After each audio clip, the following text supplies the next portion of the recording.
The gunshot that killed her father also took most of the strength from Beatrice Winters' left arm, and she had been hiding it ever since beneath long sleeves and careful movements, convinced that no man would ever want a broken woman for a wife.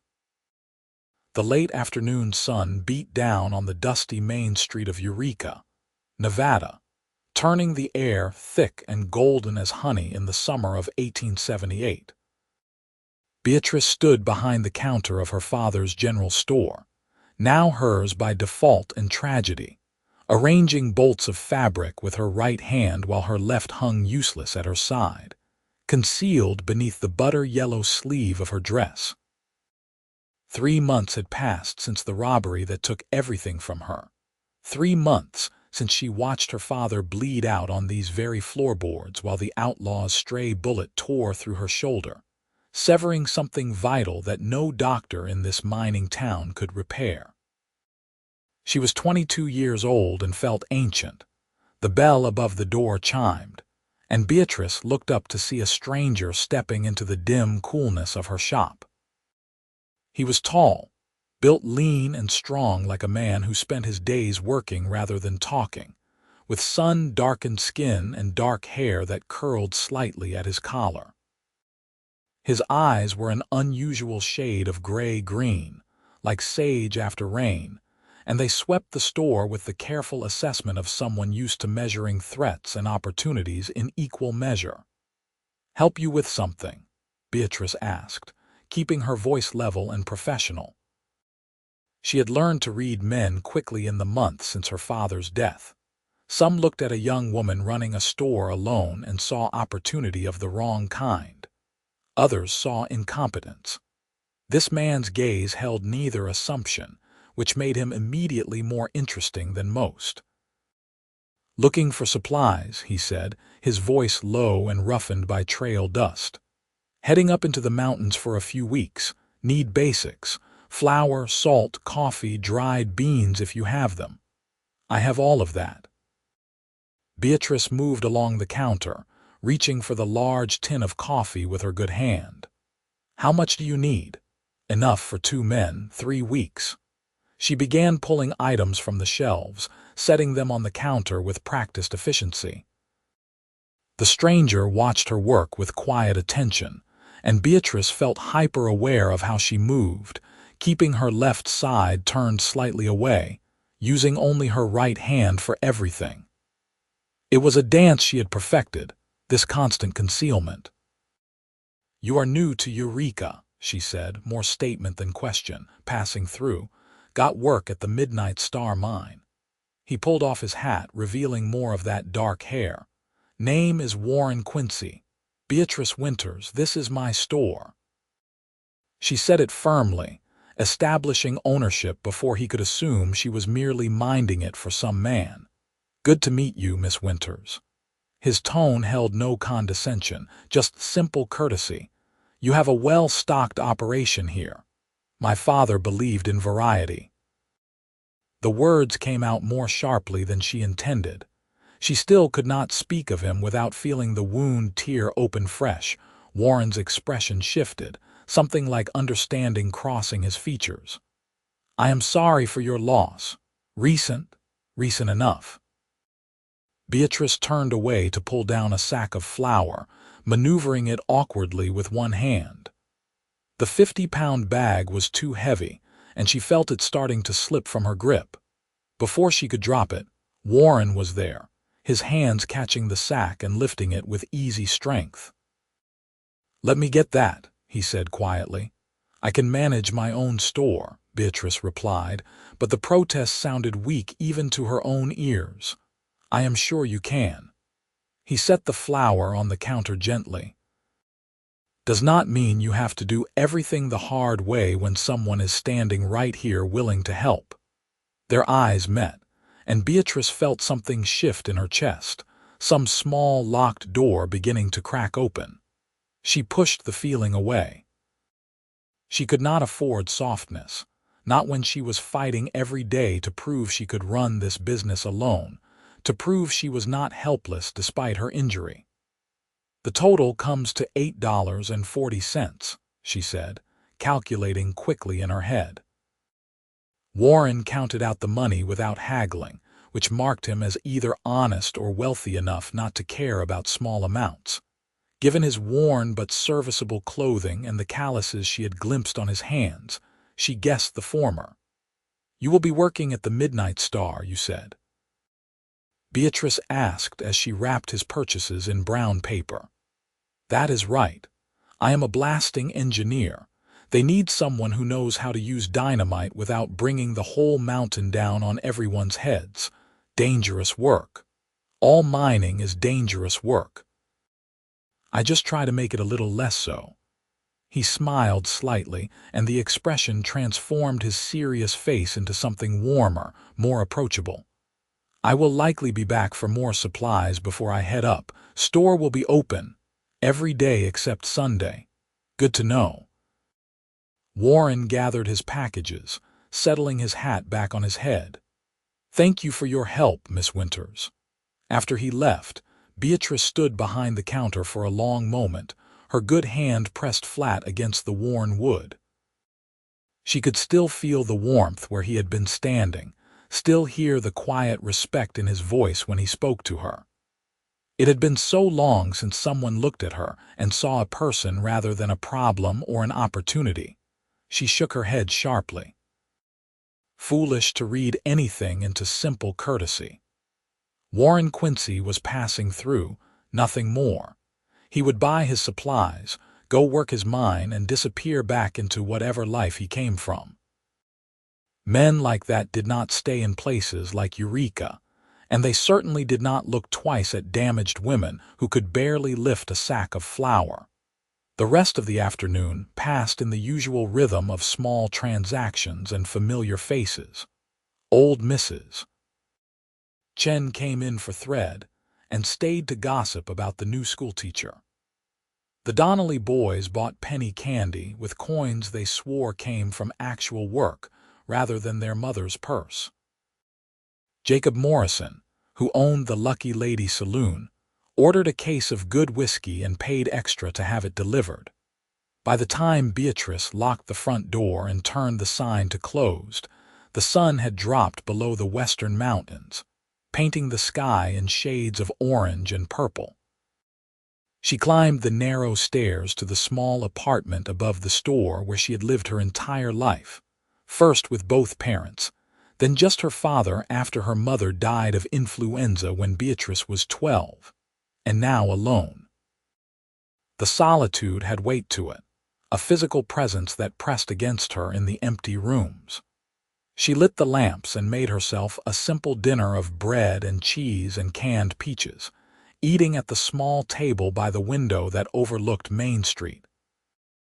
Below, Eureka was coming alive with evening activities. Piano music drifted from the Lucky Lady. Miners finished their shifts and headed for whiskey and card games. A dog barked somewhere in the distance. Beatrice allowed herself to remove her dress and examine her arm in the privacy of her bedroom. The physical wound had healed, leaving a puckered scar on her shoulder where the bullet had torn through. But the arm itself hung thin and weak, the muscles wasted from disuse. She could move her fingers slightly, could feel sensation, but she had no real strength or control.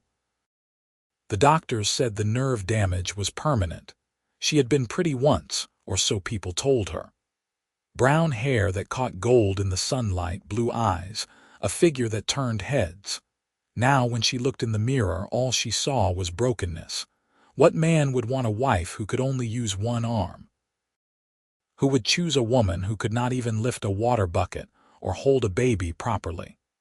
Beatrice forced herself to do the exercises the doctor in Carson City had shown her, gently moving the withered arm through its limited range of motion, trying to prevent it from stiffening completely. The routine was painful and mostly futile, but she persisted out of stubborn refusal to give up entirely. That night, she dreamed of her father's store before the robbery, when he was still alive and she was still whole. They were laughing about something, she could not remember what, and then the door burst open and everything turned to gunfire and blood and screaming. She woke with tears on her face and her heart pounding, the sheets twisted around her body like ropes. Dawn came too early, as it always did. Beatrice, dressed carefully in a high-necked blue dress with long sleeves, pinned her hair into a neat bun and went downstairs to open the store. There was inventory to check, accounts to balance, orders to place. The work never ended, which was sometimes a blessing because it left little time for thinking. Warren Quincy returned 2 days later, this time in the early morning when the store was empty except for Beatrice. He looked like he had been working already, dirt on his clothes and boots, but he had washed his face and hands. "Miss Winters," he greeted her. "Hope I am not too early." "I have been open for an hour," she replied. "What do you need?" "Candles, mostly. More coffee. And I was wondering if you might have any books to sell or loan. Gets lonely up in those mountains with nothing to read." Beatrice felt surprise flicker through her. Most of the miners she knew could barely write their own names, let alone wanted to spend their free time reading. "What kind of books do you like?" "Anything, really. History, adventure, even poetry if that is all you have." He looked almost embarrassed. "My mother was a school teacher. She made sure all her children learned to love words. I have a few things." Beatrice moved to a small shelf near the back where she kept the store's limited selection of reading material. "Most of it is my father's collection. He liked Dickens and Twain. Both excellent choices." She pulled down a worn copy of The Adventures of Tom Sawyer and handed it to him. Their fingers brushed briefly, and Beatrice jerked her hand back as if burned. "I will take good care of it," Warren said quietly, seemingly oblivious to her reaction. "Bring it back when I am done. You can just keep it. I have already read it twice." The words came out before she could think better of them. "Then I will trade you for it. A book for a book. I have some in my gear I could bring by." He smiled that transforming smile again. "Assuming you would want them." "I would like that." They concluded the rest of the transaction in comfortable near silence. As Warren was leaving, he paused at the door. "Miss Winters, I was wondering if you might know of any boarding houses in town. The camp up at the mine is rough, and I was thinking about finding a room for my days off. Mrs. Patterson runs a clean establishment on Silver Street. Tell her I sent you and she will give you a fair rate. Appreciate it." He tipped his hat and left, and Beatrice found herself watching through the window as he walked down the street, his long stride eating up the distance. Over the following weeks, Warren became a regular visitor to the store. He would come down from the mine every few days for supplies, or just to exchange books and conversation. Beatrice found herself looking forward to his visits with an anticipation that both thrilled and frightened her. They talked about literature and mining, about his childhood in Colorado and her life in Eureka, about everything except the subjects that mattered most. He never asked about her arm, though she caught him watching sometimes when she struggled with something heavy or maneuvered awkwardly around her disability. His gaze held curiosity but no pity, which made it easier to bear. One afternoon in late August, when the heat was pressing down on the town like a physical weight, Warren arrived looking troubled. "Miss Winters, I hate to impose, but I need some advice." "What is wrong?" "There is a situation up at the mine. The owner wants to cut corners on safety. Wants me to use less bracing in the shafts, pack the explosive charges tighter to get more ore with less powder." He shook his head. "It is going to get someone killed." "What are you going to do?" I already told him no. Said if he wants someone to create a death trap, he can find another engineer. Warren's jaw was tight with anger. "Problem is, I need the work. I have been sending money back to my sister and her kids. Her husband died last year and they are struggling." Beatrice felt a surge of respect for this man who would sacrifice his own security for principle and family. "There is other work in Eureka. The Silver Moon mine has been expanding, and the Ruby Creek operation is always looking for skilled men. You know a lot about the local mining operations. My father supplied most of them. I pay attention to who is hiring and who is treating workers fair. She moved to the desk where she kept her business records and pulled out a ledger. Here, these are the mines I trust. Take the list. Warren studied the paper she handed him, his expression thoughtful. You are generous with your help. You have been generous with yours, Beatrice replied. I see you outside my store some mornings, checking the boards before I open, making sure everything is secure. He looked caught, color rising slightly in his tan cheeks. Old habits. I do not like seeing a woman alone without protection. I have a shotgun. I noticed. You also have a loose board in your back fence that anyone could slip through. I fixed it last week. Hope you do not mind. Beatrice did not know what to say. No one had looked after her like this since her father died. It made her feel vulnerable in ways she had been trying to avoid. You did not have to do that. I know, I wanted to. Warren's eyes met hers steadily. You work hard, Miss Winters. You deserve to feel safe. Something in his voice made her throat tight. She turned away quickly, using the excuse of straightening already straight shelves to hide the sudden moisture in her eyes. Thank you, she managed. Beatrice. It was the first time he had used her given name, and the sound of it in his low voice made her shiver. Are you all right? I am fine. The lie was automatic. She heard him move closer, felt his presence behind her. You do not have to be fine all the time, you know. It is all right to accept help, to admit when things are hard. I do not have that luxury. The words burst out before she could stop them. I am alone, Warren. I have to be strong enough to run this store, to make a living, to prove to everyone in this town that I am not helpless just because I am. She stopped, horrified at what she had almost revealed. Because you are what? Beatrice kept her back to him, her good hand gripping the shelf until her knuckles went white. Nothing. Forget I said anything. Beatrice, look at me, please. She did not want him to see the fear and shame in her face, but something in his voice compelled her to turn around. Warren was standing closer than she expected, his expression open and concerned. Whatever you think makes you helpless, you are wrong, he said quietly. I have been watching you for weeks. You are one of the strongest people I have ever met. The way you run this business, the way you help people in this town, the way you keep going despite whatever burden you are carrying, that is not helplessness. That is courage. You do not understand. Her voice came out barely above a whisper. Then help me understand. For a long moment, they stood there in the quiet store, sunlight slanting through the windows and turning the dust motes into drifting gold. Beatrice felt the weight of her secret pressing against her ribs, demanding release.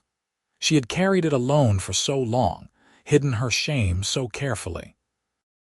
But something about Warren made her want to trust, made her want to believe that maybe, possibly, she did not have to be strong and alone every single moment. Before she could lose her nerve, Beatrice rolled up the left sleeve of her dress.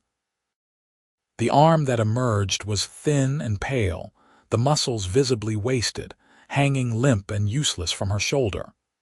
The scar from the bullet wound was still angry-looking, a raised ridge of pink tissue that would never fully fade. This is what I am, she said, forcing herself to meet Warren's eyes. This is why no man will ever want me. Why I have to prove I can do everything myself. Because I am broken and weak and only half useful. She waited for disgust, for pity, for that particular kind of horrified politeness that people used when confronted with deformity. Instead, Warren's expression filled with a fury so intense it made her step back. Who told you that? He demanded. Who made you believe you were broken? I do not need anyone to tell me. I can see it myself. Beatrice gestured at her withered arm.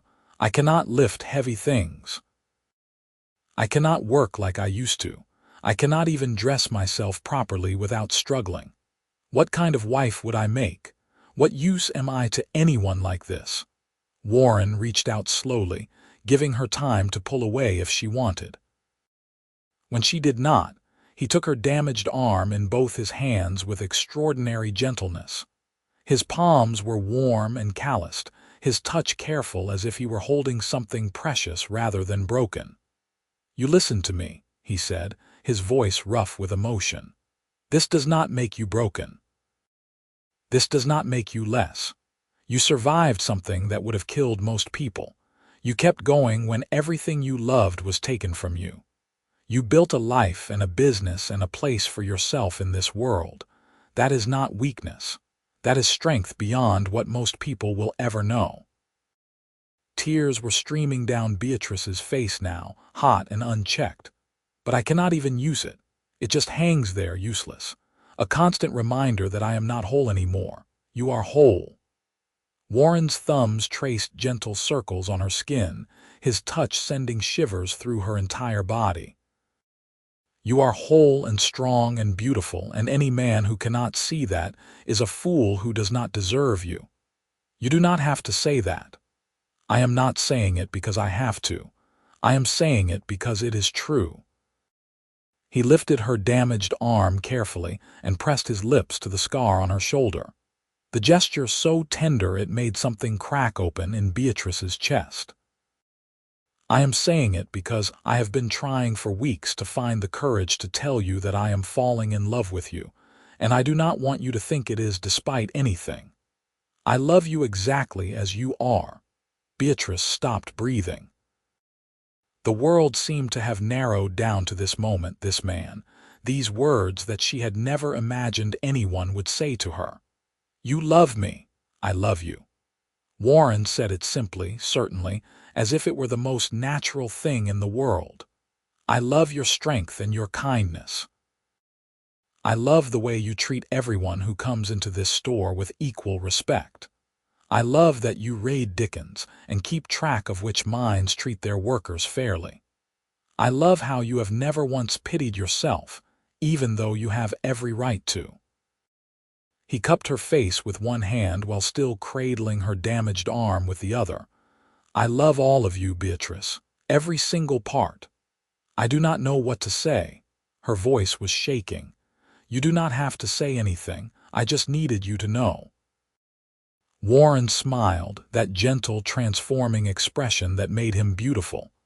"But if you wanted to say something, I would surely like to hear it." Beatrice laughed, the sound watery and half hysterical. "You are ridiculous." "That is a start." "You are ridiculous and kind and far too good to be true." She reached up with her good hand and touched his face, feeling the rasp of stubble under her fingers. "And I think I might be falling in love with you too." The kiss, when it came, was soft and sweet and tasted like salt from her tears. Warren held her carefully, supporting her damaged arm so it would not strain, pulling her close with infinite gentleness. Beatrice felt something inside her that had been locked tight for months finally release, felt the possibility of happiness unfurling like a flower after rain. When they finally broke apart, both breathing hard, Warren rested his forehead against hers. "I want to court you properly. Take you to dinner, walk you home. Let everyone in this town see that you are my girl and I am your man. People will talk. Let them talk. I do not care what anyone thinks except you. What about your work? You said you needed money for your sister. I will find work, good work, the kind your list recommended." Warren pulled back slightly so he could meet her eyes. "I am not going anywhere, Beatrice, not unless you want me to." "I do not want you to." The admission felt like stepping off a cliff, terrifying and exhilarating in equal measure. "I want you to stay. Then I will stay." They stood there in the quiet store, holding each other as the afternoon light stretched long and golden across the floor. Beatrice could hear the sounds of Eureka going about its business outside, the familiar rhythm of a town in motion. But inside this space, inside this moment, Everything had changed over the following weeks. Warren made good on his promise. He took a position at the Silver Moon mine, where the owner appreciated his expertise and commitment to safety. He showed up at Beatrice's store every day, sometimes for supplies but more often just to see her, to talk, to help her with the heavy work she could not manage alone. He courted her with old-fashioned determination, bringing her wildflowers from the mountains and books he thought she would enjoy. He took her to dinner at the hotel restaurant and walked her home afterward, his hand steady in hers. He sat with her in the evenings after the store closed and read aloud, while she mended clothing or balanced accounts, his low voice turning the words into music. And he never, not once, treated her damaged arm as something to be hidden or pitied. He helped her lift heavy things without making a production of it, casually taking weight she could not manage as if it were the most natural thing in the world. He reminded her to do her exercises when she was too tired or discouraged, gently moving her arm through its limited motions while telling her stories to distract from the pain. The people of Eureka watched this courtship with interest and varying degrees of approval. Mrs. Chen declared it was about time Beatrice had someone looking after her. The Donnelly boys thought Warren was grand because he could do tricks with coins and always had penny candy in his pockets. Jacob Morrison from the Lucky Lady Saloon said any man who could handle dynamite and treat a woman with respect was all right in his book. There were dissenters, of course. Old Tom Fletcher said Warren was only interested in getting his hands on the store. Prudence Williams sniffed that Beatrice should be grateful any man would look twice at damaged goods. But Warren heard that particular comment one day in the street and turned such a cold fury on Prudence that she actually backed up a step. "You will speak of Beatrice Winters with respect, or you will not speak of her at all," he said quietly, his voice carrying enough edge to make several bystanders stop and stare. "She is worth 100 of small-minded gossips who have nothing better to do than tear down what they could never build themselves." The story spread through town like wildfire, and Prudence Williams found herself suddenly short of friendly faces at church social. Beatrice scolded Warren for making a scene, but secretly she was pleased that someone had finally stood up to the worst of the gossips. One evening in early October, when the aspens in the mountains had turned gold and the air carried the first real chill of approaching winter, Warren asked Beatrice to take a walk with him. They strolled through the quiet streets of Eureka as the sun set, painting the sky in shades of amber and rose. "I need to tell you something," Warren said as they reached the edge of town where the buildings gave way to sagebrush and open land. "About why I came to Nevada." Beatrice felt a flutter of nervousness in her chest. "All right. I told you my sister's husband died last year. That was true. What I did not tell you was how he died." Warren's jaw tightened. Mine collapse. The owner had been cutting corners on safety, ignoring everyone who warned him. 23 men died that day. My brother-in-law was one of them. "Warren, I am so sorry. I was working at a different mine when it happened. When I heard, I quit my job and spent 6 months documenting everything the owner had done wrong. Gathered testimony from the families, talked to the other engineers, built a case." His voice was hard with remembered anger. "I thought it would matter, thought someone would hold him accountable. But he had money and connections, and in the end nothing happened. He paid some fines and went right back to running his death trap." "Is that why you came here?" "Partly. I needed work, but I also needed to get away from a place that felt like failure." Warren stopped walking and turned to face her. "I swore after that I would never again work for someone who put profit over human lives. That is why I quit the Midnight Star. And that is why I need you to know that if you marry me, You are getting a man with principles that sometimes cost him money and opportunities." Beatrice felt her heart skip. "If I marry you, when you marry me."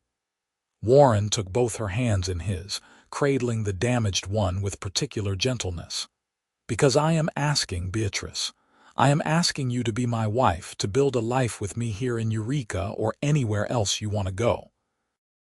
I am asking you to trust me with your heart and your future, and all the dreams you have been afraid to want."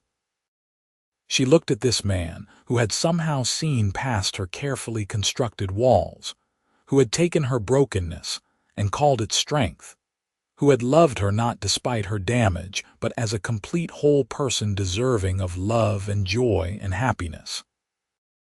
"Yes," she said, the word coming out fierce and certain. "Yes, I will marry you." Warren's answering smile was incandescent. He pulled her close and kissed her with a passion that made her dizzy, one hand cradling her face while the other supported her withered arm against his chest. Beatrice kissed him back with all the love and hope and desperate gratitude that had been building in her for months, pouring everything she felt into this moment. When they finally broke apart, both laughing and slightly breathless, the stars had begun to appear in the darkening sky. "When?"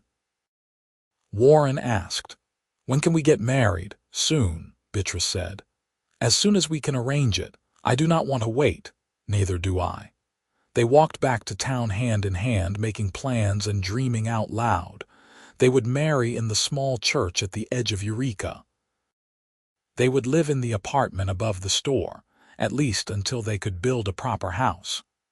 Warren would keep working at the Silver Moon while Beatrice ran the business.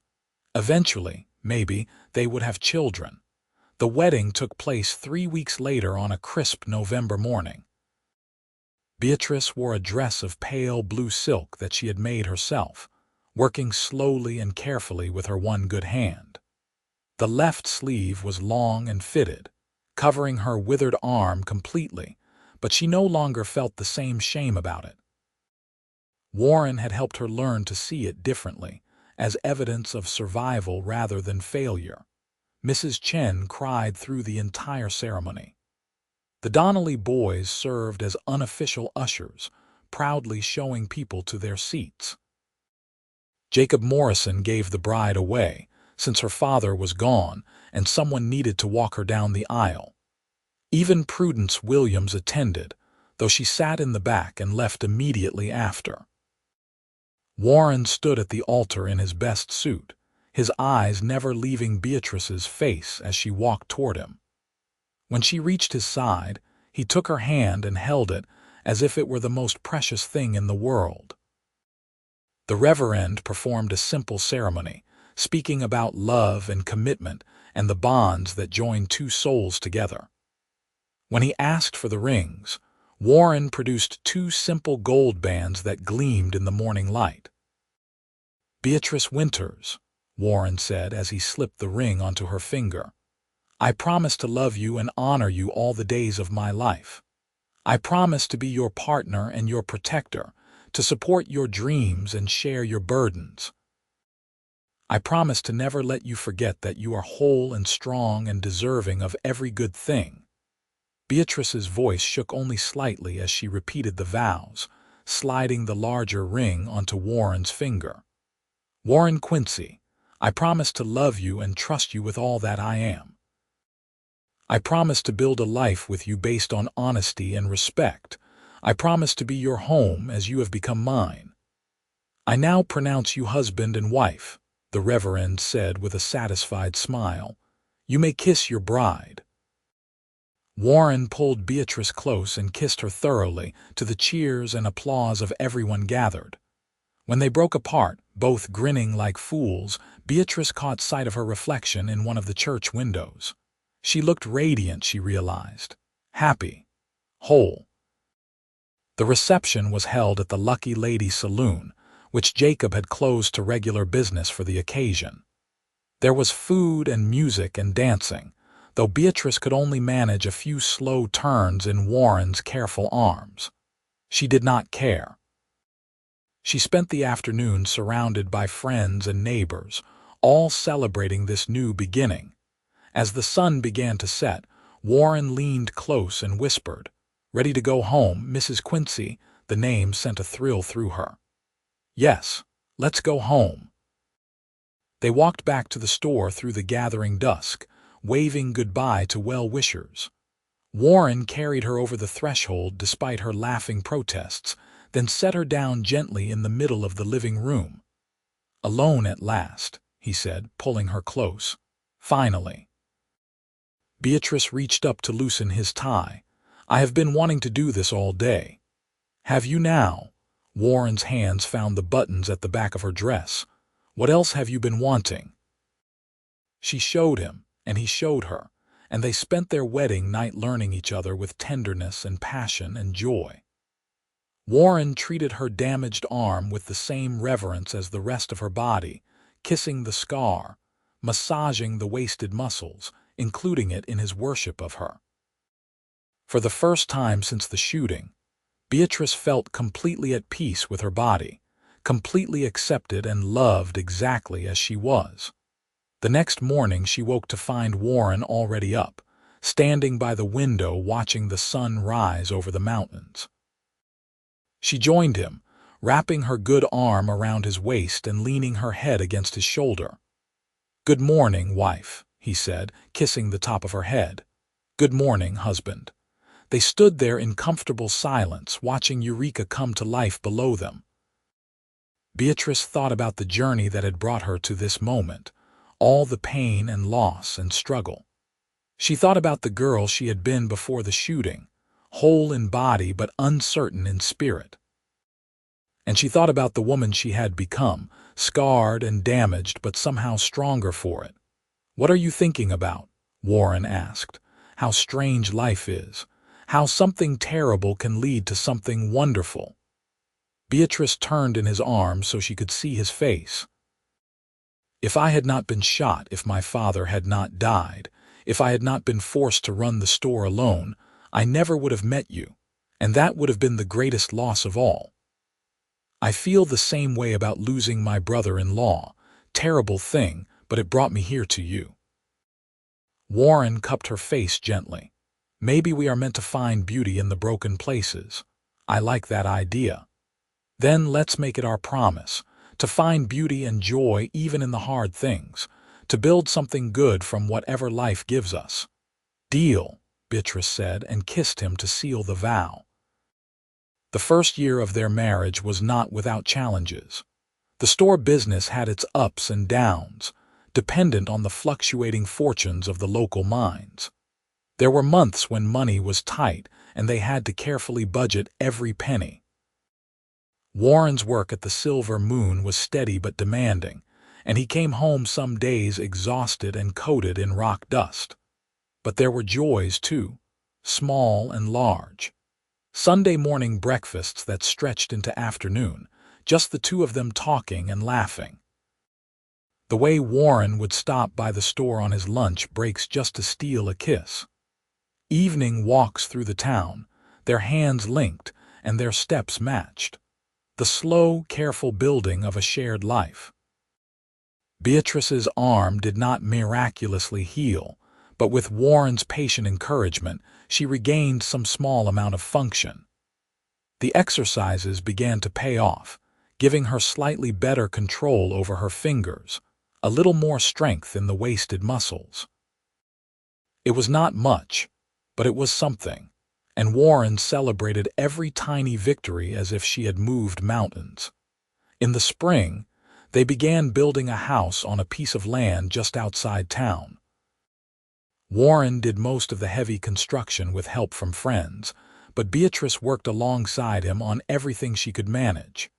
She chose the design, planned the layout, painted walls, and hung curtains. The house rose slowly but surely, a physical manifestation of their partnership. They moved in that summer, and Beatrice cried when Warren carried her over the threshold for the second time. This house was theirs in a way the store apartment never could be, built by their own hands and filled with their own dreams. In the fall, Beatrice realized she was pregnant. She told Warren one evening as they sat on the porch of their new house, watching the sun set over the mountains. He went very still, then pulled her into his arms with such fierce joy that she laughed. "Are you sure?" he asked, his voice rough with emotion. "I am sure. Mrs. Chen confirmed it this morning." Beatrice placed her good hand over her still flat belly. "We are going to have a baby." "We are going to have a baby," Warren repeated, wonder in his voice. Then concern crossed his face. "Will you be all right? With your arm, I mean, will you be able to?" "I will manage. Women have been having babies with far worse difficulties than one weak arm." Beatrice smiled at him. "Besides, I have you. We will figure it out together," and they did. As her belly grew, Warren became increasingly protective, helping with tasks she could no longer manage, making sure she did not overwork herself. He took on more responsibilities at the store, coming by after his shifts at the mine to move heavy inventory and deal with difficult customers. Beatrice accepted his help with more grace than she would have before their marriage, learning that letting someone care for you was not weakness but trust. The baby arrived in early May, during a thunderstorm that shook the windows and turned the streets to mud. The labor was long and difficult, and there were moments when Beatrice thought she could not continue. But Warren stayed by her side the entire time, holding her good hand and murmuring encouragement, his presence an anchor in the pain. When their daughter finally entered the world with a furious wail, Beatrice burst into tears of relief and overwhelming love. The midwife cleaned the baby and placed her in Beatrice's arms, and she stared down at the tiny red face with complete awe. "She is perfect," Warren said, his voice thick with emotion. "You are both perfect." They named her Alina Rose after both their mothers. She had Warren's dark hair and Beatrice's blue eyes, and from the very first moment she made her opinions loudly known. Beatrice worried about being able to care for an infant with only one functioning arm, but between her and Warren they managed. He showed her how to position Alina so she could nurse while keeping the baby secure. They fashioned a sling that allowed Beatrice to carry the baby against her chest, leaving her good hand free. They learned together, adapting and adjusting until they found rhythms that worked. Alina thrived, growing from a tiny scrap of crying need into a plump, cheerful baby who smiled at everyone. Beatrice marveled at how much love she had for this small person, how ferociously protective she felt. She understood now what her own parents must have felt, the terrible vulnerability of loving something more than your own life. When Alina was 6 months old, Warren's sister Martha arrived for a visit with her 3 children. She was a thin, tired-looking woman who carried herself with the particular exhaustion of someone who had been struggling alone for too long. But when she saw Warren, her face lit up with genuine joy. "Little brother," she said, pulling him into a tight hug. "Look at you, all settled and domestic." "Good to see you, Martha." Warren turned to Beatrice, pride evident in his expression. "This is my wife, Beatrice, and that is our daughter Alina." Martha studied Beatrice with frank curiosity, her gaze taking in the long-sleeved dress and the way Beatrice held the baby carefully against her right side. Then she smiled, and the expression transformed her tired face into something beautiful. "Warren wrote about you. Said you were the strongest woman he had ever met." "He exaggerates," Beatrice said, feeling herself blush. "He does not, actually. My brother does not say things he does not mean." Martha reached out and gently touched Alina's soft hair.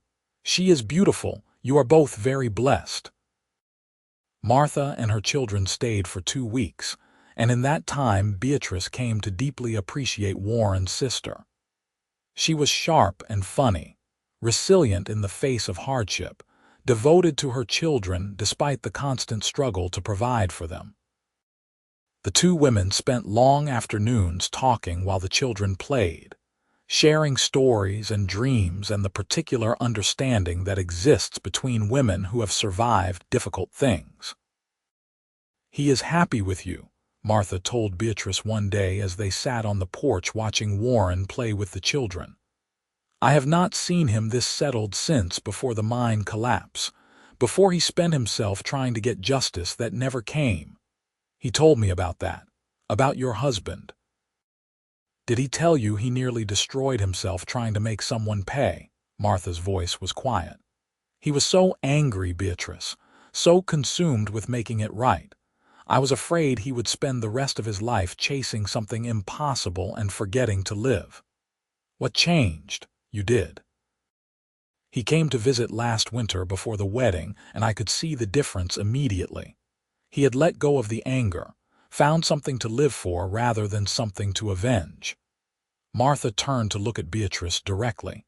"Thank you for that. Thank you for giving my brother back to himself." "He gave me back to myself too," Beatrice replied. "We saved each other, I think." Before Martha left, she pulled Beatrice aside. "If you ever need help, if there is ever anything I can do, you just say the word. You are family now. That means something." "It does," Beatrice agreed, hugging her sister-in-law with genuine affection. "Come back soon. Bring the children. This is your home too." After Martha left, life settled back into its new normal. Warren continued working at the Silver Moon mine, eventually becoming the head engineer with a salary that allowed them to save money and plan for the future. Beatrice kept running the store with help from Warren in the evenings, and a young woman named Sarah whom she hired part-time. Alina grew from baby to toddler, her personality emerging bright and determined. She learned to walk early and immediately used her newfound mobility to get into everything. She chattered constantly in her baby language, carried on serious conversations with the cat, and charmed everyone who met her. When Alina was 2, Beatrice realized she was pregnant again. This time the news came with less surprise and more quiet joy. They knew what to expect now, felt more confident in their ability to handle another child. Their son was born the following spring, arriving quickly and easily as if he could not wait to join the family. They named him William Thomas, and from the start he was different from his sister. Where Alina was loud and demanding, William was quiet and observant. Where she ran everywhere, he moved carefully. But he had his father's gentle spirit and his mother's determination, and they loved him fiercely. Raising 2 small children while running a business and managing her disability kept Beatrice constantly busy, but she had never been happier. Yes, there were hard days when she was exhausted and overwhelmed, when her arm ached from overuse, and she wanted to cry from frustration. But there were also perfect moments. Alina's delighted laughter as Warren tossed her in the air, William's sleepy weight against her shoulder, quiet evenings with her husband after the children were in bed.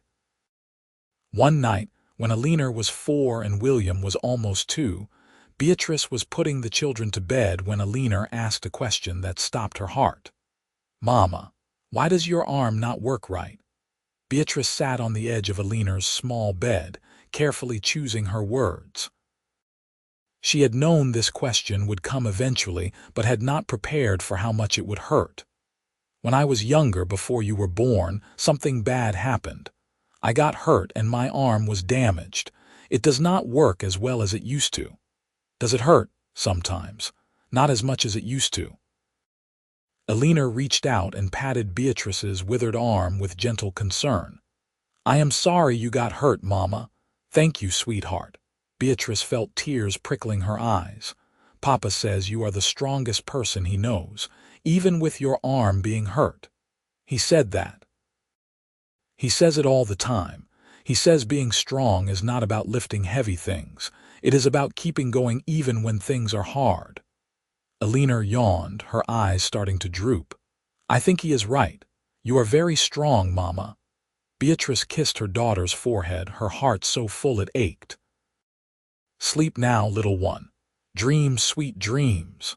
She found Warren in their bedroom reading by lamplight. He looked up when she entered and immediately set his book aside, seeing the tears on her face. "What happened? Are you all right?" "I am fine. Alina just asked about my arm." Beatrice climbed into bed and curled against him. "She said you told her I was strong." "I tell her that all the time. It is the truth." Warren wrapped his arms around her, his embrace warm and secure. "Why are you crying?" "Because I am happy. Because I have you and the children and this life we built together. Because sometimes I still cannot believe that I get to have all of this." "Believe it," Warren said, kissing her temple. "You deserve every bit of happiness, Beatrice. You deserve the world." They lay together in the quiet darkness, listening to the sounds of their children sleeping in the next room, the wind moving through the trees outside. Beatrice thought about the woman she had been 6 years ago, bitter and afraid and convinced she would spend her life alone. She thought about how wrong she had been, how much she had almost missed. "I love you," she said into the darkness. "I love you too," Warren replied. "Always have, always will." The years continued to pass, marked by the steady rhythm of family life. Alina started school and proved to be as bright as she was energetic, bringing home readers and proudly showing off her improving handwriting. William followed his sister's lead in everything, worshiping her with the uncomplicated devotion of a younger sibling. The store continued to thrive, becoming a central fixture of Eureka's business district.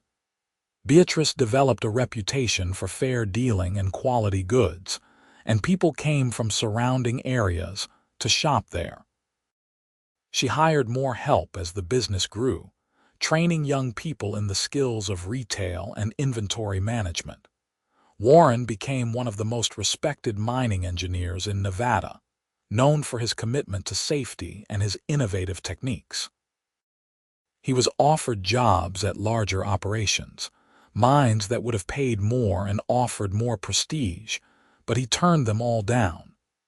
His family was in Eureka, his wife's business was there, and he had no desire to chase opportunities that would take him away from what mattered most. When Alina was 8 and William was 6, Beatrice discovered she was pregnant for a third time. This pregnancy was unexpected and, initially, overwhelming. She was 32 now, and managing 2 active children along with the store felt like enough challenge. But Warren was delighted, and gradually Beatrice found herself looking forward to another baby. Their second daughter arrived that winter, during a snowstorm that blanketed Eureka in white. She was tiny and perfect, with a full head of dark hair and lungs that proved she was a fighter. They named her Caroline Grace, and both Alina and William were instantly smitten with their baby sister. Life with 3 children was chaotic and exhausting, and filled with more love than Beatrice had ever imagined possible. She watched her children grow and learn and become their own people, saw pieces of herself and Warren reflected in their faces and personalities. Alina had her mother's determination and her father's kindness. William had Warren's quiet strength and Beatrice's business sense. Caroline, even as a baby, showed signs of being the most stubborn of them all. One evening when Caroline was about 6 months old, Beatrice stood in the doorway of the children's room watching Warren tell them a bedtime story. Alina and William sat on either side of him while Caroline drowsed in his arms. His voice was soft and animated, bringing the tale to life, and all 3 children were utterly captivated. This, Beatrice thought, was what happiness looked like. Not some grand dramatic thing, but this quiet domestic scene. Her husband and her children, all safe and loved and together. A house filled with laughter and occasional tears. A business that supported them. Friends and community around them. A life built from the broken pieces into something whole and beautiful. As if sensing her gaze, Warren looked up and smiled. The expression on his face was so full of love and contentment that it took her breath away. He mouthed the words, "I love you," and she mouthed them back, this private exchange witnessed only by the watching stars beyond the window. After the children were asleep, they sat together on the porch despite the cool evening air. Warren pulled Beatrice close, wrapping a blanket around them both. "Do you remember the day we met?" he asked. "You were so determined to do everything yourself, so convinced you had to be strong alone." "I remember. I was terrified of you seeing me as weak.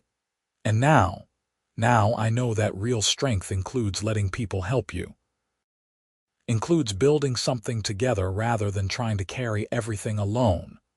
Beatrice laced her fingers through his. "You taught me that. You taught me that being loved does not make you weak. It makes you stronger. You taught me some things too. Taught me that moving forward does not mean forgetting, that you can honor what you lost while still building something new." Warren kissed her hand. "Taught me that love is not about finding someone perfect. It is about finding someone whose imperfections fit with yours." "Are you calling me imperfect?" Beatrice asked with mock indignation. "I am calling us both imperfect, and perfectly matched." They sat in comfortable silence, watching the lights of Eureka twinkle in the darkness below. Somewhere a dog barked. Piano music drifted from the Lucky Lady Saloon. The familiar sounds of their town, their home. "Do you ever regret it?" Beatrice asked quietly. "Staying here instead of taking one of those bigger jobs. We could have had more money, a bigger house." "Not for a single second. This is exactly where I want to be." Warren tightened his arm around her. "Money and prestige do not matter, Beatrice. What matters is being with the people you love, doing work that has meaning, building a life that has purpose. I have all of that right here." "Me too," she agreed. "Everything I ever needed right here." The years continued their steady march. Alina grew into a young woman, smart and confident and determined to attend university back east. William showed an early aptitude for engineering and business, spending his afternoons learning about mining from his father and store management from his mother. Caroline was growing up wild and fearless, climbing trees and getting into trouble with cheerful determination. When Alina left for university at 18, Beatrice cried for a week. Her oldest child, her firstborn, heading off into the world. But she was also proud beyond measure, proud that she and Warren had raised a daughter brave enough to chase her dreams. William took over more responsibilities at both the mine and the store, proving himself capable and trustworthy. At 20, he was already being courted by several young women in town, though he seemed oblivious to their interest. Caroline, at 12, was showing signs of wanting to be a doctor, constantly asking questions about anatomy and medicine that none of them could fully answer. Beatrice was 42 now, her brown hair showing threads of silver, her face marked with lines earned from laughter and worry in equal measure. Her arm remained weak and withered, but she had long since stopped seeing it as a source of shame. It was simply part of her, no more defining than the color of her eyes or the shape of her hands. One day, a young woman came into the store looking nervous and uncertain. She was perhaps 19 or 20, dressed in shabby clothing that had seen better days. She browsed the shelves without buying anything, clearly working up courage for something. "Can I help you with something?" Beatrice asked gently. "I need work," the girl blurted out. "I can do anything. Clean, organize, lift heavy things. I'm a hard worker, I promise. I just need a chance." "What is your name?" "Lucy Harper, madam." Beatrice studied the girl more closely and noticed the way she held her right hand tucked against her body, the fingers curled and stiff. A burn injury, perhaps, or something similar that had damaged the hand's function. "Can I ask what happened to your hand?" Beatrice asked quietly, Lucy's face flushed with shame. Burned it when I was little. It does not work right anymore, but I can still do most things, I promise. I am not useless." Beatrice felt something twist in her chest, recognition of her younger self in this girl's desperate pride. She rolled up her left sleeve, revealing her own withered arm. "Mining accident years ago," she said simply. "Damaged the nerves. I run this store with one functional arm and I do it well." "Your hand does not make you useless, Lucy. It just means you have to do things differently." Lucy stared at the exposed arm, then back up at Beatrice's face, hope dawning in her expression. "You really run this whole store? With help, yes. My husband and son assist with the heavy work, but the daily operations are mine." Beatrice smiled. "And right now I could use someone smart and hard working to train as an assistant manager. The position includes room and board above the store, plus wages. Interested?" "Yes." Lucy practically shouted, then composed herself. "I mean, yes, madam. Thank you. You will not regret this." "I know I will not. Come on, let me show you around." Training Lucy gave Beatrice unexpected satisfaction. She saw herself in this young woman, saw the same determination to prove herself despite physical limitations. She taught Lucy not just the practical skills of running a store, but the more important lessons about self, worth, and strength that Warren had taught her years ago. Lucy thrived under Beatrice's mentorship, growing in confidence and skill. She moved into the apartment above the store where Beatrice and Warren had lived in the early days of their marriage. Within a year, she was managing the store's day-to-day operations with barely any supervision, freeing Beatrice to spend more time with her family. One evening, Lucy came to dinner at Beatrice and Warren's house, looking nervous.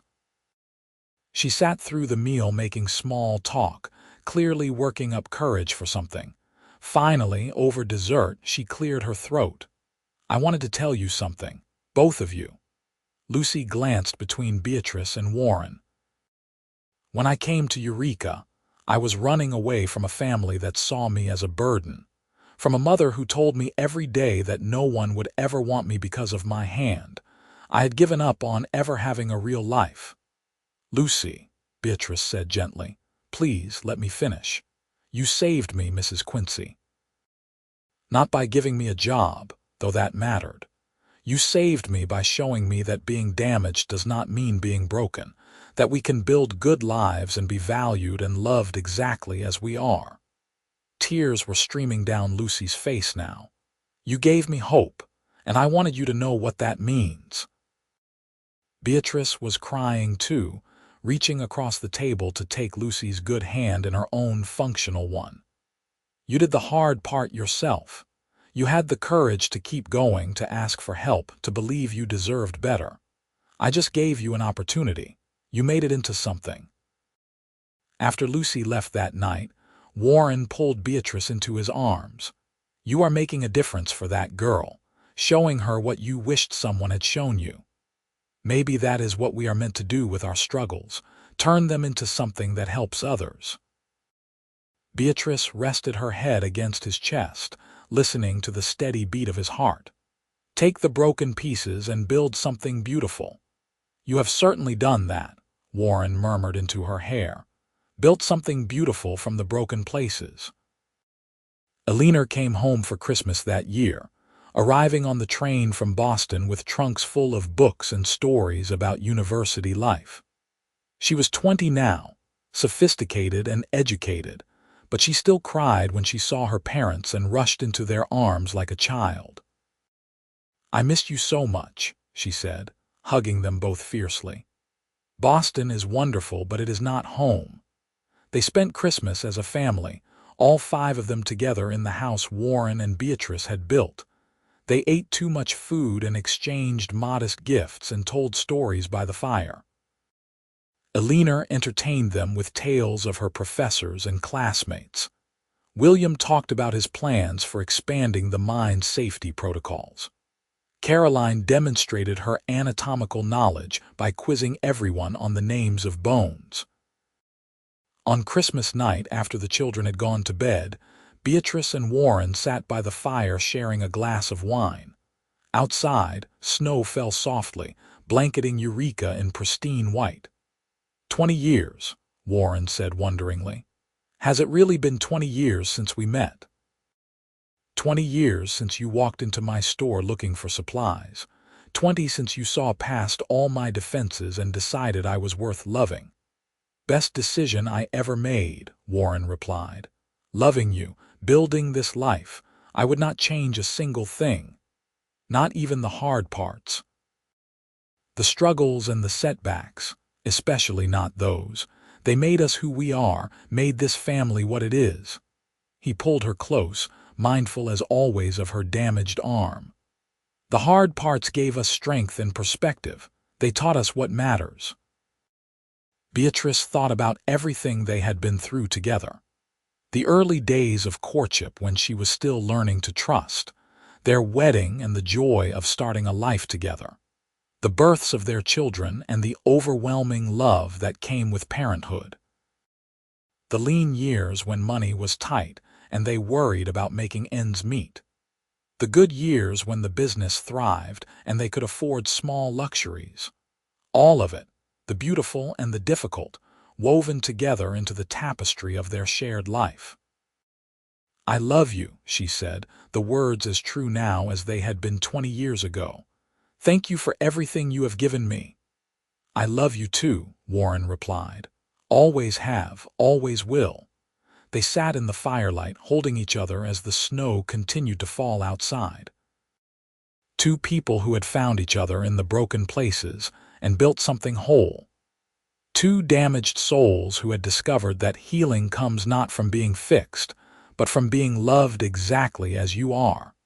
Elena returned to university after Christmas, and life settled back into its rhythms. William, now 23, surprised everyone by falling in love with Lucy. The relationship developed slowly over months of working together at the store and mine, built on friendship and mutual respect. When he asked permission to court her, both Beatrice and Warren gave their blessing enthusiastically. She is perfect for him, Beatrice told Warren one night. They understand each other in ways that matter. She reminds me of someone, Warren replied with a meaningful look. Another strong woman who thought she had to be perfect to be worthy of love. I was more stubborn than Lucy. You were, but you both had the same courage underneath, the same refusal to let circumstances define you. William and Lucy married the following spring in the same church where Beatrice and Warren had wed 21 years earlier. It was a smaller ceremony than Beatrice's had been, just family and close friends, but no less joyful. Watching her son pledge his life to a woman who understood struggle and perseverance made Beatrice's heart full to bursting. Caroline, now 15, declared she had no interest in marriage and was going to be a doctor, whether people thought women should be doctors or not. She was fierce and brilliant, already corresponding with medical schools about their admission policies. Beatrice and Warren supported her ambitions completely, even as they privately worried about how difficult the path she had chosen would be. She has your determination, Warren told Beatrice. She will find a way. And your stubbornness, Beatrice replied, which means nothing will stop her.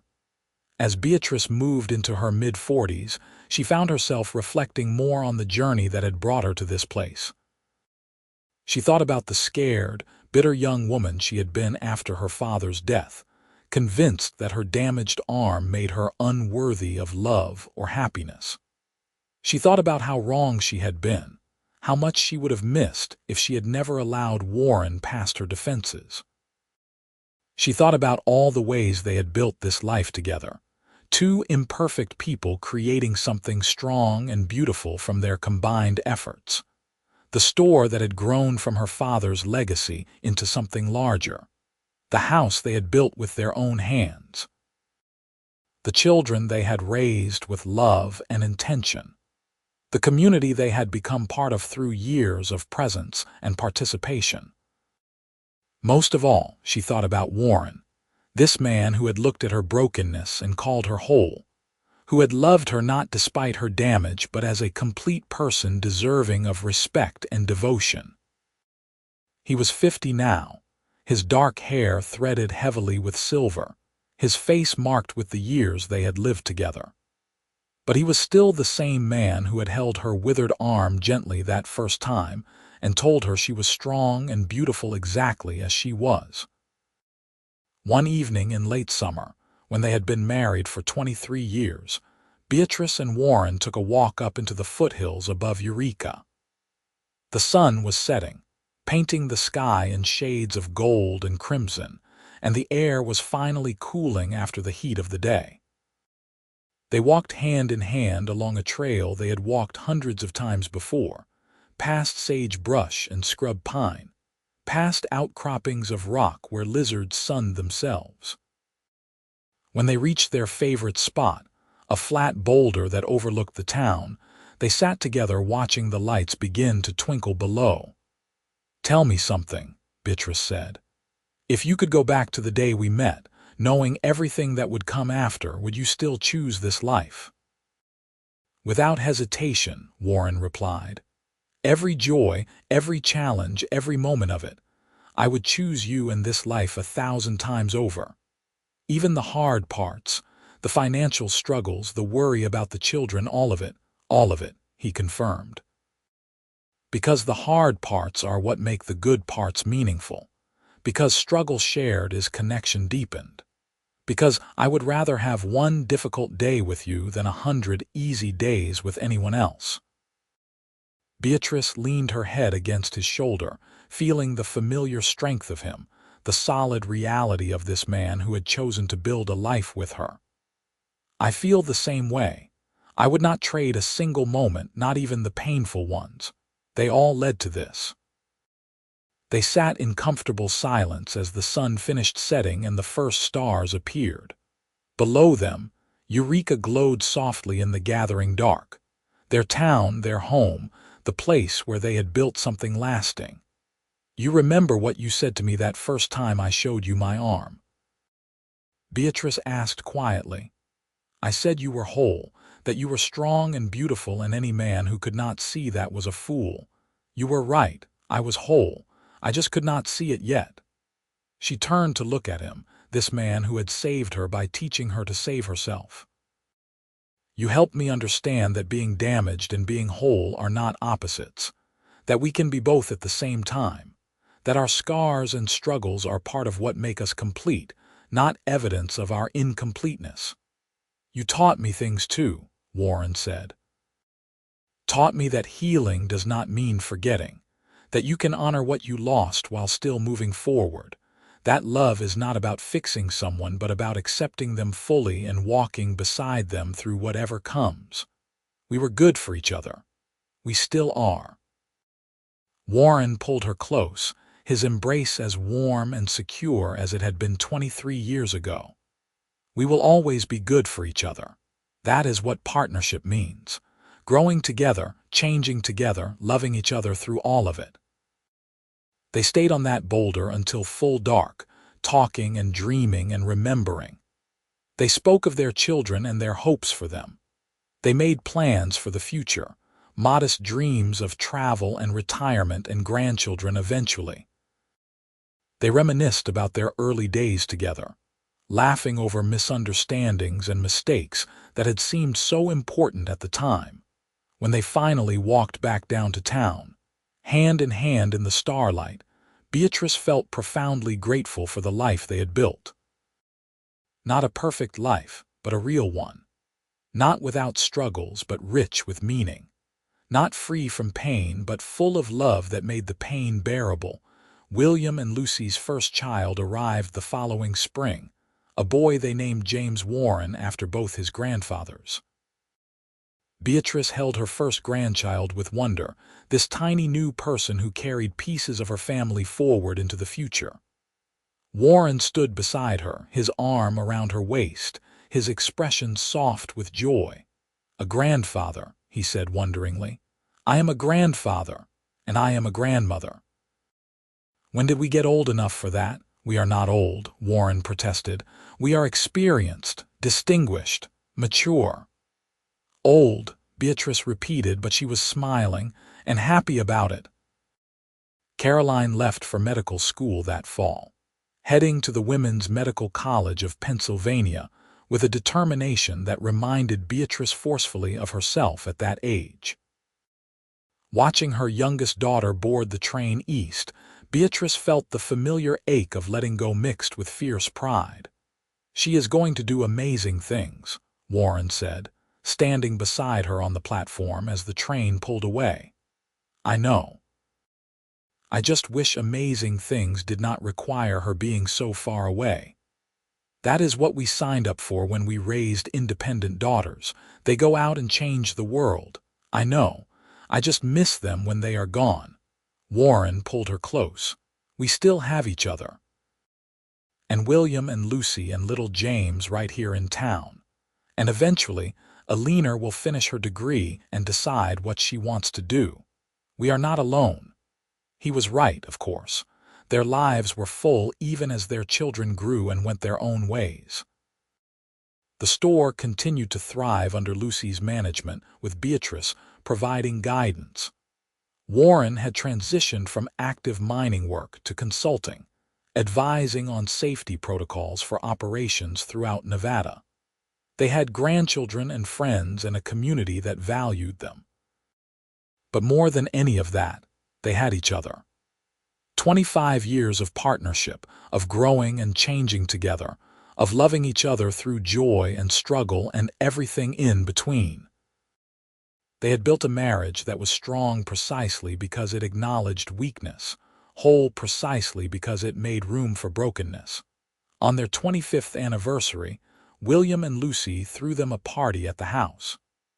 Alina came home from Boston, where she was now teaching at her alma mater. Caroline made the long journey from Philadelphia. Friends and neighbors filled the rooms, celebrating this couple who had become fixtures of Eureka's landscape. Near the end of the evening, when most of the guests had left, the family gathered on the porch to watch the sunset. Alina and Caroline sat on the steps, arguing good-naturedly about something academic. William held young James while Lucy rested her head on his shoulder. Beatrice and Warren sat in the rocking chairs they had bought when they first moved into this house, hands linked between them. 25 years, Alina said, looking at her parents. "How did you do it? How did you make it work for so long?" Beatrice and Warren exchanged a look, a whole conversation passing between them in silence. Then Beatrice spoke. "We were honest with each other. About our fears and our failures, about the parts of ourselves we thought were too broken to love. We did not try to be perfect. We just tried to be real. And we chose each other every day," Warren added. "Not just once at the altar, but over and over through all the years. When things were easy and when they were hard. When we were happy with each other and when we were frustrated. We kept choosing this partnership, this life together. But mostly," Beatrice continued, "we learned that love is not about finding someone who completes you. It is about finding someone who accepts you completely, someone who sees all your broken places and does not ask you to hide them, someone who helps you understand that being damaged and being whole are not opposites." She looked at Warren as she said this, and he smiled, that familiar transforming expression that still made her heart skip after all these years. He lifted her left arm, the withered one that had been a source of so much shame and fear, and kissed it gently. "She hid this from me at first," he told the children. "Thought it made her unworthy of love, but I held it gently and called her whole because she was, because she is, because all of us are whole no matter what scars we carry." The sun set over the mountains, painting the sky in colors that seemed too beautiful to be real.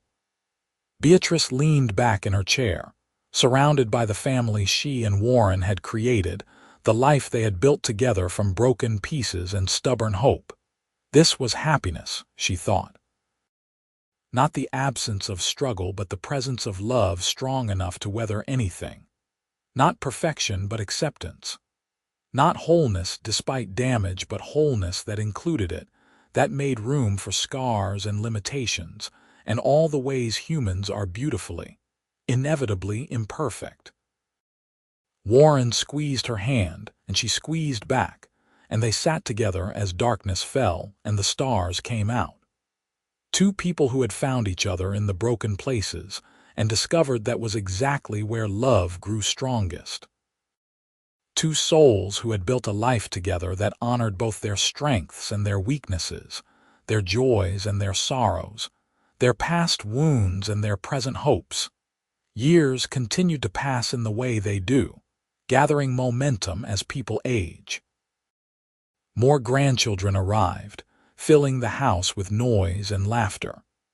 Caroline graduated from medical school and opened a practice in San Francisco, becoming one of the first female doctors in California. Eleanor published books and taught at prestigious universities.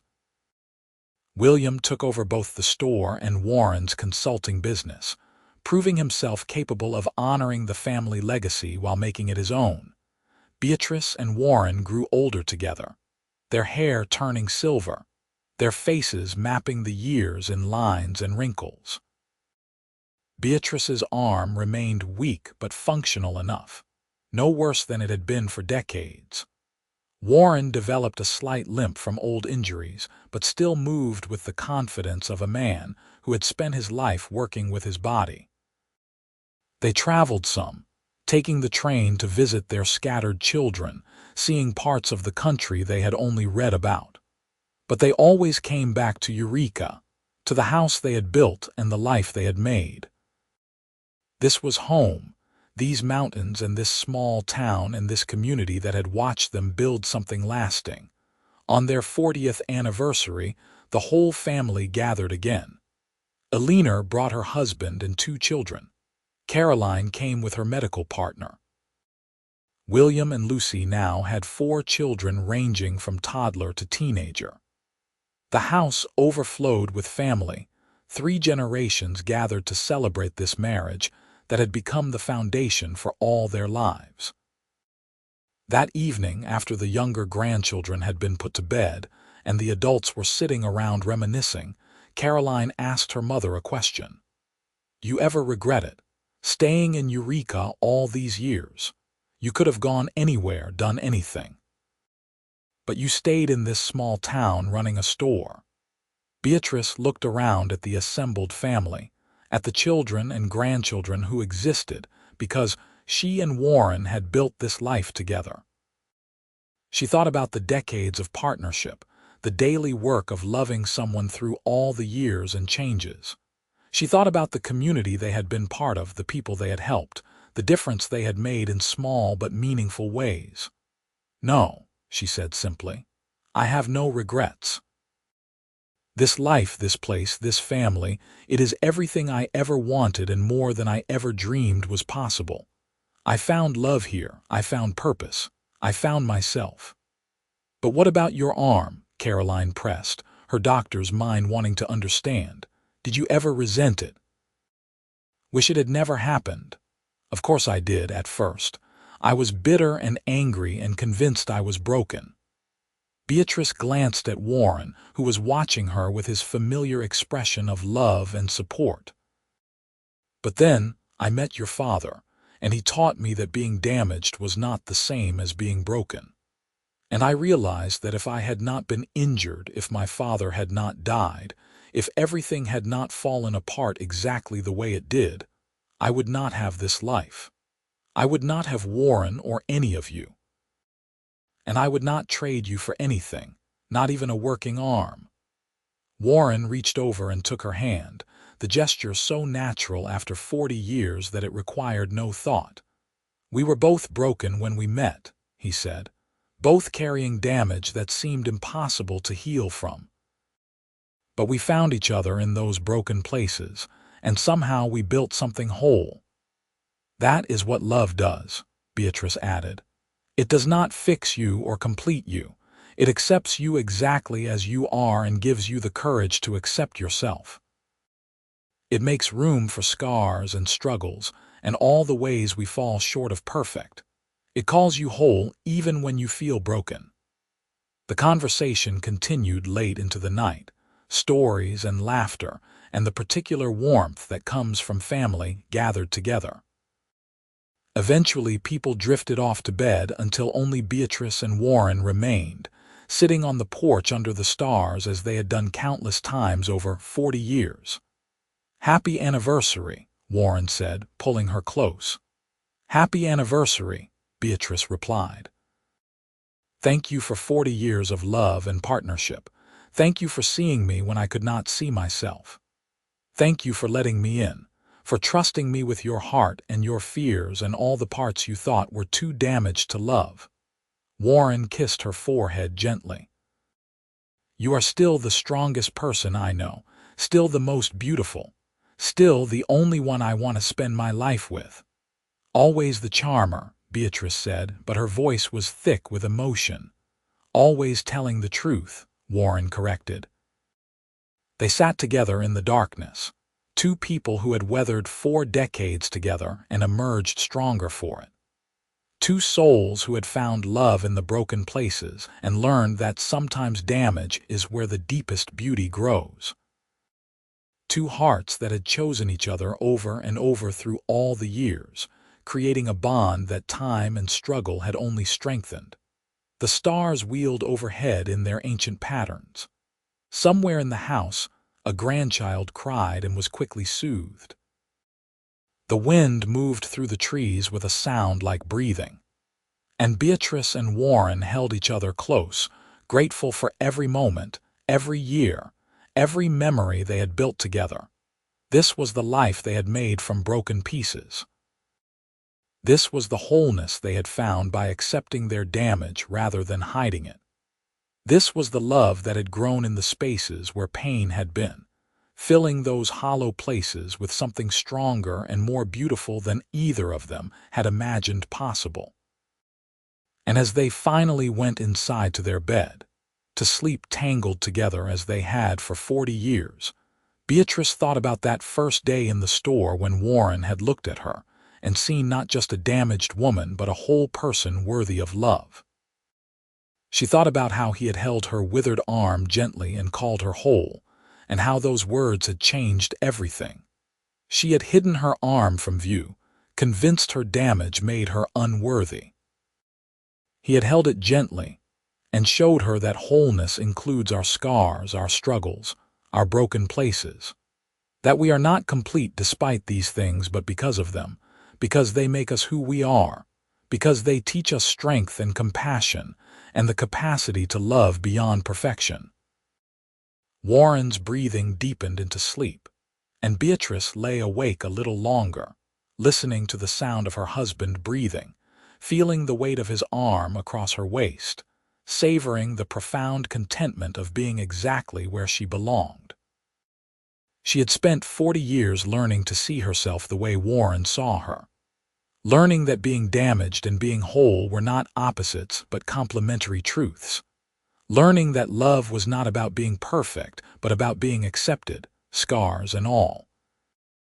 Learning that the greatest gift you could give someone was not fixing them, but holding their broken places gently, and reminding them they were whole exactly as they were. And as sleep finally claimed her, Beatrice smiled in the darkness, her heart full of gratitude for the life she had lived, the love she had found, and the man who had looked at her brokenness and called her whole.